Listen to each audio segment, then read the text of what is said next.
আজকে হচ্ছে father's day, তো আমি আর মিছরি বেরিয়ে পড়েছি সকাল সকাল। প্রথমেই গেছিলাম মিও আমোরে।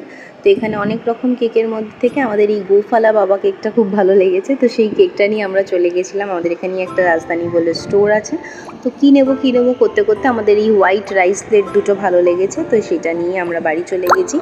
স্পেশাল কিছুই না, ছোট্ট একটু উপহার। তো বাড়িতে এসেই নবারুণকেও প্লেটটা দিয়ে দিয়েছি, যেটা নবারুণের খুবই ভালো লেগেছে। তো এবার কেক কাটার পালা। আর এই যে কাপটা দেখা যাচ্ছে, এটা কিন্তু আজকে মিও আমোরে থেকে ফাদার্স ডে স্পেশাল কেক কিনলেই দিচ্ছিল। আর এখানে মিছরি খুবই এক্সাইটেড, ওর বাবার থেকে ওই বেশি এক্সাইটেড কখন কেকটা কাটা হবে। আর এই কার্ডটাও কিন্তু আজকে মিও আমোরে থেকেই দেওয়া হচ্ছিলো। তো এইখানে মিছরি আর ওর বাবা কেক কাটছে। তো হ্যাঁ, definitely father's day mother's day বলে স্পেশাল কোনো দিনই হয় না, everyday is father's day and mother's day. But then again আমাদের ব্যস্ততা লাইফের মধ্যে থেকে একটা দিন যদি একটু স্পেশাল করে সেলিব্রেট করা যায় তাতে কোনো ক্ষতি নেই। তো এই ছিল আমাদের ফাদার্স ডে সেলিব্রেশন। ভিডিওটা ভালো লাগলে লাইক